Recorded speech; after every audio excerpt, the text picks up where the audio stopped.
Good morning বন্ধুরা, শুভ সকাল। কেমন আছো? আশা করছি ভালো আছো। আমি অনেকটাই ভালো আছি। তো আজকে যেহেতু সানডে স্পেশাল, তো আজকে সারাদিন কী করবো তোমাদের সাথে সেটাই শেয়ার করবো। আর সানডে স্পেশাল আমি এই কারণে বলছি, আমি কয়েকটা বাচ্চা পড়াই, ওদেরকে পড়াতে পড়াতে মানে পড়ার সময় মাথা হ্যাং হয়ে যায়। আর ছুটি থাকলে বেশ মানে বেশ ভালো লাগে। তো আজকে তো সারা দিন ফ্রি। মার বাড়ি যাবো, তো মাদের বাড়ি আজকে নিমন্ত্রণ আছে, সেইখানে খাওয়া দাওয়ার ব্যবস্থা আছে, সেখানেই যাবো। তো ভাবছি কী করে যাবো। বাইরে তো এই যে ওয়েদার তো এইরকম পরিমাণে খারাপ, তো দেখা যাক, তাও যেতে হবে। মাকে কালকে বলেছিলাম যে যাবো না, একেবারে জামাই ষষ্ঠীর সময় যাবো। মা বলে ঠিক আছে তুই আয় না, কি আর দেখা যাক ওখানে ওখানে গিয়ে কী করবো সেটাই তোমাদের সাথে সবটা শেয়ার করছো। দেখো বন্ধুরা, এই জিনিসটা করে আমার ভীষণ পরিমাণে হেল্প হয়েছে। এখানে আমি অনেক শাড়ি এবং আমার হাজব্যান্ডের অনেক জামা আমি এখানে শিফট করেছি। আরও কিছু বাকি আছে, ওই শোকেসটা বাকি আছে। ভাবছি এখানে কিছু শিফট করে দেবো, নাহলে ওইখানে না মানে হয় না আর কি, শোকেসটা ছোটো তো সেই কারণে আর কি। তো এখানে আমার কিছু পছন্দের কিছু বেনারসি আমি কিছু রেখেছি। আর এখানে জাস্ট মানে নাইটি আছে, এখনও ওর ভিতরে কিছু আছে, আর কিছু ভাবছি শিফট করবো। আর এখানে আমার হাজব্যান্ডের সব জার্সি, এগুলো সব খেলার জার্সি। আর এখানে শীতের কিছু ড্রেস আছে। এই সবটা তো আর ব্লগের মাধ্যমে মানে শেয়ার করা হয় না, কি জানো, আমার ভিডিও তো ধরার কেউ নেই, তো সেই কারণে একাই নিজে যা করি সেটাই। তো তো এখন এই যে একটু টুকটাক গোছাচ্ছি, রুমের মধ্যে গোছাতেই তাই কত সময় হয়ে গেছে। এখন একটু চা করবো, চা করে সবাইকে ডাকবো, ঠিক আছে। চলো ঝটাপট করে চাটা খেয়ে দিই, কারণ মাদের বাড়ি তাড়াতাড়ি যেতে হবে। বিরিয়ানি করার দায়িত্ব আমার পড়েছে। তো এই যে দেখো, চাটা মোস্ট ইম্পর্টেন্ট, আমাদের সকালের মেন পার্ট। চা না খেয়ে দিন শুরু করাই যায়। আর বাবার বাড়ি যাওয়ার কথা বললে আলাদাই যেন একটা ফিলিংস তৈরি হয়ে যায়। আগের দিন রাত থেকে যতক্ষণ না সকাল হচ্ছে, সাথে সাথে আমার ছেলেটা ও মা বাড়ি যেতে খুব পছন্দ করে। বেরিয়ে পড়েছি, এই যে দুজন মিলে গুটি গুটি পায়ে এখন হেঁটে চলেছি মার বাড়ির উদ্দেশ্যে। চলো, এখানে একটাই মেন প্রবলেম, মানে টোটোর প্রবলেমটা প্রচুর পরিমাণে, মানে টোটো পাওয়া যায় না। তো চলো দেখা যাক। আদ্রিক এসো, চলো। গেট থেকে বেরাতেই সামনে একটা দোকান আছে, তো ভাবলাম এখান থেকে মাদের জন্য কিছু টুকিটাকি নিয়ে যাওয়া যায়। আর বিশ্বাস করো বন্ধুরা, একটাও টোটো পাচ্ছিলাম না। আর যেই পরিমাণে গরম, সকালবেলা তো খুব পরিমাণে বৃষ্টি হচ্ছিল, তারপরে দেখো প্রচুর পরিমাণে গরম ছিল। তো ভাবলাম কিছু করার নেই, এই ভ্যানেই উঠে যাওয়া যাক।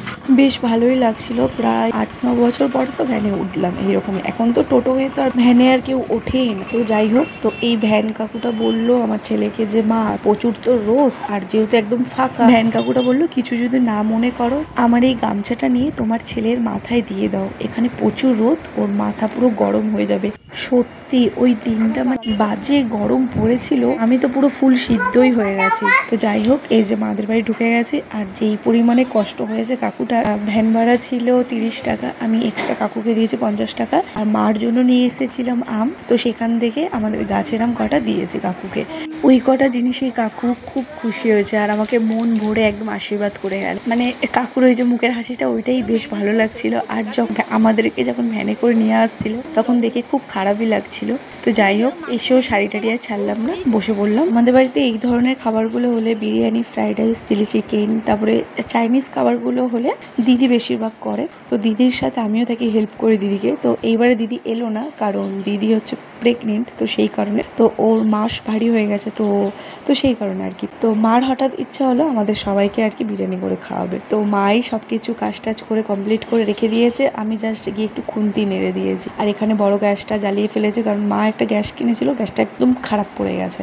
আমার মা কিন্তু মাংস দারুণ বানায়। মা এখন মাংস ম্যারিনেটটা করে দিচ্ছে বিরিয়ানির। তো আমি এখানে ভাত বসিয়ে দিয়েছি, দেখা যাক কতদূর কি করা যায়। শ্বশুরবাড়ির যতই অট্টালিকা থাকুক না কেন, যতই রাজমহল থাকুক না কেন, বাবার বাড়ি যদি এসে যদি নুন ভাতও খাই, জানে সেটা একটা আলাদাই। বাবার বাড়ি আসার কথা বললে মেয়েদের একটা আলাদাই ফিলিং, বাবার বাড়িতে আলাদা ফিলিংস কাজ করে। এই কারণেই বলা, বাবার বাড়িতে যখন সেই ছোট থেকে মানুষ হওয়া, সেখানে স্মৃতি জড়ানো, ছোট ছোট কোনায় কোনায় স্মৃতি, মানে বহু জিনিস থাকে, সেখানে আলাদাই আলাদাই একটা ফিলিংস থাকে। তো সেই জিনিসগুলো যখন আবার নতুন করে অনুভব করা, সেই আলাদাই একটা ফিল। যেখানে শ্বশুরবাড়ি কিছু করতে গেলে 7 বার ভাবতে হয়, কিন্তু বাবার বাড়ি 7 বার সেকেন্ডও ভাবতে হয় না যে এটা খুশি করা যায়। তো সেই জন্যই বলছি বাবার বাড়ি একটা আলাদাই ফিলিংস। তো যারা বিয়ে করেছে তারা একমাত্র বোঝে। তো চলো, অনেক কথা বলে ফেললাম। এখানে আলু পেঁয়াজ সব কেটে ফেলেছি, ভাতও আমার অলরেডি হয়ে গেছে। এখানে ডিমের সঙ্গে আলু আর সিদ্ধ বসিয়ে দিলাম। নিমন্ত্রণ লিস্টে কেউই নেই, আমার হাজবেন্ড আছে, আমার জামাইবাবু আর দিদির ছেলেটা আছে, আর আমার ছেলে আর আমার ভাই মা। এই চলো বিরিয়ানিটা রান্না করতে করতে তোমাদের সাথে কিছু কথা শেয়ার করা যায়। যখন আমি প্রথম যখন আমার ইউটিউবের ভূতটা মাথায় এসেছিল, মানে আমার ইউটিউব করবো এরকম এক সময় ছিল, সকালের ঘুমটাও ঠিক মতন ঘুমাতাম না, প্রায় 4:30টার সময় উঠে যেতাম। মানে ভিডিও করতে হবে, ভিডিও করে মানে ভোরের ভিডিওটা করতে হবে, ভোরের ভিডিও করে আবার সকালের বাসি কাজকর্ম আছে সেইগুলোও সারতে হবে। তো মাথার মধ্যে একটা টেনশন ছিল, না বাঁচতেই আমি ঘুম থেকে উঠে যেতাম, উঠে আগে ভিডিও বানাতাম, রিলস করতাম আর কি, শর্ট ভিডিওগুলো, ফানি ভিডিও প্রচুর পরিমাণে করতাম, কারণ ওই টাইমে আমার ভিডিও প্রচুর ভাইরাল। আর সকালবেলা কি করছি না করছি মানে এটু যে সবসময় ক্যামেরা ধরেই থাকতো, মানে একসময় একটা প্রচুর ইচ্ছা ছিল, এখন জানি না মানে সেই ইচ্ছাটা নেই। এত কষ্ট করে ভিডিও করা, যেখানে যে ফ্যামিলিতে মানে পছন্দ করে অপছন্দ করে সেই ফ্যামিলিকে পিছনে রেখে ভিডিও করা, সেই ভিডিওটাকে এডিট করা, একটা ভিডিও মিনিমাম পুরো 1 ঘন্টা 2 ঘন্টা অব্দি হয়ে যাক একটা ভিডিও, সেই ভিডিওটাকে কেটে 10 সেকেন্ড 20 মিনিট এরকম টাইপের ভিডিও। তো সেইখানে এডিট করে এত কষ্ট করে, তখন আমার বেবিটা আরো ছোট ছিল,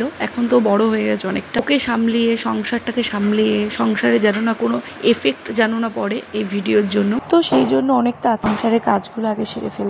তো চলো, এখানে মা মশলা টশলা দিয়ে দিয়েছিল আর আমি ম্যারিনেটটা করে, তো এখানে আমি ভেজে নিয়েছি আলুটা, আর এখানে মাই করছে মাংসটা। মা কিন্তু দুর্দান্ত বানায় মাংস, সিরিয়াসলি বলছি। এবার সবাই কমেন্ট করবে মাংস তো সবাই ভালো বানায়, না গো, মাংসর কিছু তারতম্য থাকে, টেস্টও সবার একই হয় মাংসর টেস্ট, কিন্তু আমার মার হাতের টেস্টটা যেন একটু অন্যরকম হয় আমার মনে হয়। তো যাই হোক, আর তোমাদের বিরিয়ানির সব থেকে কোন জিনিসটা বেশি প্রিয় সেটা কমেন্ট করে জানিও। আমার তো বিরিয়ানির আলু ভীষণ প্রিয়, আলু একদম নরম হবে, সফট হবে, ও ভীষণ ভালো লাগে। বিরিয়ানি এখানে অলমোস্ট কমপ্লিট। এবারে হচ্ছে আমের চাটনি বসিয়ে ফেলে, গাছের আম ছিল কাঁচা আম, তো মা বললো যে চল চাটনি করে নিতে। ওই যে কাঁচা আমের চাটনি করে নিয়েছি, আর দিদি পাঠিয়েছে বাড়িতে বানিয়েছিল সেই আমসি পাঠিয়েছে মার জন্য।